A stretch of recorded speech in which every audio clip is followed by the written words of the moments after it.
ತಮ್ಮೆಲ್ಲರ ಪರವಾಗಿ ಹಿರಿಯರ ಪರವಾಗಿ ಸ್ವಾಗತವನ್ನ ಕೋರ್ತಾ ಮತ್ತು ಇದರ ಜೊತೆಗೆ ಇಲ್ಲಿ ಬಂದಿರತಕ್ಕಂತ ಎಲ್ಲ ರಕ್ಷಣಾ ಅಧಿಕಾರಿಗಳನ್ನು ಕೂಡ ಅಭಿನಂದನೆಗಳನ್ನು ಹೇಳಕ್ಕೆ ನಾನು ಬಯಸ್ತಾ ಇದ್ದೇನೆ.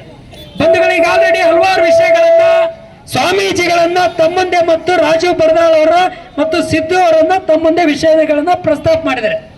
ಒಂದು ಮಾತನ್ನ ನಾನು ಹೇಳಕ್ಕೆ ಬಯಸ್ತೇನೆ. ಏನು ಅಂತ ಕೇಳಿದ್ರೆ, ನಮ್ಮ ಕಬ್ಬು ಬೆಳೆಗಾರರನ್ನ ಸಿಹಿ ಬೆಳೆದ ಕೈ ಉಳ್ತಕ್ಕಂಥವ್ರು ಯಾರಾದ್ರೂ ಇದ್ರೆ ಅದು ಕಬ್ಬು ಬೆಳೆಗಾರರು ಅಂತಕ್ಕಂಥ ಮಾತನ್ನ ಈ ಸಂದರ್ಭದಲ್ಲಿ ಹೇಳಕ್ಕೆ ಬಯಸ್ತಾ ಇದ್ದೀನಿ.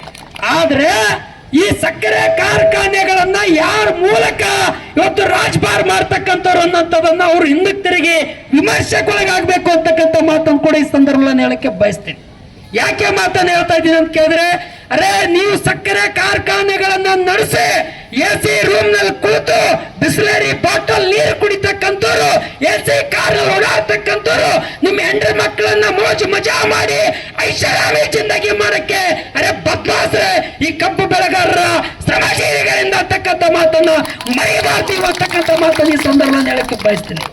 ಕಬ್ಬು ಬೆಳೆಗಾರರು 12 ತಿಂಗಳನ್ನ ಕಬ್ಬು ಬೆಳೆಗಾರರು ಖಾಲಿ ಹೊಡೆದು ಮುಖೇ ಕಡಿಬೇಕಾದ್ರೆ ಹೊಟ್ಟೆದ ಕಳಕಿ ಹೊರಗೆ ಬರ್ತದ. ಕಬ್ಬು ಬೆಳೆಗಾರನ್ನ ಕಬ್ಬು ತುಳಿತಕ್ಕಂಥ ಸಂದರ್ಭದಲ್ಲಿ ಎಷ್ಟು ಕಷ್ಟ ಅನುಭವಿಸ್ತಾರೆ ಅಂತಕ್ಕಂಥದನ್ನ ನಿಮ್ಗೆ ಏನಾದ್ರೂ ಸಕ್ಕರೆ ಕಾರ್ಖಾನೆಗಳಿಗೆ ಗೊತ್ತದನ್ನ? ಈ ಕಬ್ಬು ಬೆಳೆಗಾರರನ್ನ 2 ಬಾರಿ ಕಬ್ಬನ್ನ ಕಟಾವು ಮಾಡ್ಬೇಕಂದ್ರ ಮೈ ಎಲ್ಲಾದ್ರೂ ವಾಡೆ ಕೊಯ್ದು ರಕ್ತ ರೋಮಂಡ ಆಗ್ತಕ್ಕಂಥ ಪರಿಸ್ಥಿತಿ ನಿರ್ಮಾಣ ಆಗ್ತದ. ಅದ್ರ ಬಗ್ಗೆ ನಿಮಗೆ ಏನಾದ್ರೂ ಗೊತ್ತದನ್ನ? ಅದೇ ಕಬ್ಬಿಗೆ ಒಂದು ಗೊಬ್ಬರ ಆಗ್ತಕ್ಕಂಥದ್ದು ಗೊಬ್ಬರ ರೇಟ್ ಏನಿದೆ, ಔಷಧ ರೇಟ್ ಏನಿದೆ, ಬೀಜದ ರೇಟ್ ಏನಿದೆ. ಆದ್ರೆ ಇವತ್ತು ದೇಶಕ್ಕೆ ಅನ್ನ ಹಾಕ್ತಕ್ಕಂಥ ಅನ್ನದಾತರನ್ನ ಬೆಳೆದಿರ್ತಕ್ಕಂಥ ಬೆಳೆಗಳಿಗೆ ಅಗ್ಗಕ್ಕೆ ಮೂಗು ಜಾಳ ಕೊಟ್ಟು ಮನೆಗೆ ಬರ್ತಕ್ಕಂಥ ಪರಿಸ್ಥಿತಿ ನಮ್ಮ ಕಬ್ಬು ಬೆಳೆಗಾರದಿದೆ.